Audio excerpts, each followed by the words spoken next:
Assalamualaikum warahmatullahi wabarakatuh. Di sini saya akan menjelaskan tentang nasik dan mangsud dalam Al-Quran. Nasak secara bahasa mempunyai beberapa arti, diantaranya berarti izalatul al-syar'i wa'damuhu, menghilangkan sesuatu dan mentiadakannya, yang berarti na'lul al-syar'i, memindahkan dan menyalin sesuatu, berarti juga tabdil, yang berarti penggantian, atau tahwil, pengalihan. Sedangkan nasak secara istilah mengangkat atau menghapus hukum syarak dengan dalil kitab syarak yang lain. Maksud mengangkat hukum syarak adalah seterusnya kitab hukum yang mansyuk dengan perbuatan mukhallaf.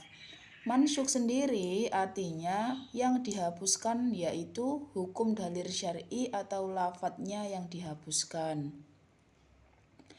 Adapun perbedaan dan persamaan nasik dan tahsis adalah perbedaannya di antara keduanya adalah tahsis merupakan penjelasan mengenai kandungan suatu hukum yang umum menjadi berlaku khusus sesuai dengan lafadz yang dikhususkan tersebut. Sedangkan nasak menghapus atau membatalkan semua kandungan hukum yang ada dalam suatu nasak yang sebelumnya telah berlaku. Nasak dan tahsis memiliki persamaan. Persamaannya adalah terletak pada fungsinya, yakni untuk membatasi kandungan suatu hukum. Keduanya berfungsi untuk mengkhususkan sebagian kandungan suatu lafadz. Hanya saja tahsis lebih khusus pada pembatasan berlakunya hukum yang umum, sedangkan nasak menekankan pembatasan suatu hukum pada masa tertentu. Nasak terbagi menjadi 3 bagian. Yang pertama yaitu nasak sunnah dengan sunnah, nasak sunnah dengan Al-Quran, nasak Al-Quran dengan Al-Quran. Syarat-syarat nasak: yang pertama, hukum yang mansuk adalah hukum syarak. Yang kedua, dalil penghapusan hukum tersebut adalah kitab syar'i yang datang lebih kemudian dari kitab yang hukumnya mansuk. Yang ketiga, kitab yang mansyuk hukumnya tidak terikat atau tidak dibatasi dengan waktu tertentu. Sebab jika tidak demikian, maka hukum akan berakhir dengan berakhirnya waktu tersebut, dan yang demikian tidak dinamakan nasak. Berdasarkan para problematika pendapat yang pro dan kontra menunjukkan menerimanya nasyak dan mansuk dan tidak menerima.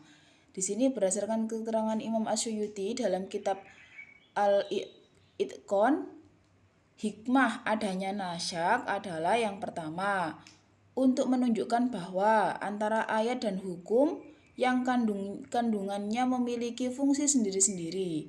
Ayat fungsinya adalah untuk dibaca. Membaca ayat Al-Quran tanpa memahami maknanya tetap memperoleh pahala tersendiri, sedangkan hukum yang dikandung ayat tersebut berfungsi untuk mempelajari dan diamalkan. Hikmah yang kedua adalah proses pencabutan serta pembatalan suatu hukum umumnya disertai pergantian ke hukum yang lebih ringan, sebagaimana dalam contoh di atas. Pencabutan suatu hukum tanpa disertai pencabutan suatu bunyi ayatnya dapat menjadi pengingat bagi manusia terhadap keberadaan rahmat Allah kepada hambanya berupa proses pemberi keringanan dalam melakukan kewajiban. Macam-macam nasak ada 3. Yang pertama, nasak hukum dan tilawahnya. Yang kedua, nasak hukum sedangkan tilawahnya masih tetap. Yang keempat, nasak tilawah sedangkan hukumnya masih tetap berlaku. Pendapat yang pro dengan nasak dan mansuk. Contohnya, ulama yang mendukung eksistensi nasak mansuk menyatakan bahwa nasak atau penghapusan sebagian ayat Al-Quran oleh ayat yang lain adalah boleh dan telah terjadi dengan alasan ayat mana saja yang kami nasakkan atau kami jadikan manusia lupa kepadanya, kami datangkan yang lebih baik daripada atau yang sebanding dengannya. Ini terdapat pada Quran Surat Al-Baqarah juz 2 ayat 106. Pernyataan pada Ali bin Abi Thalib kepada seorang hakim.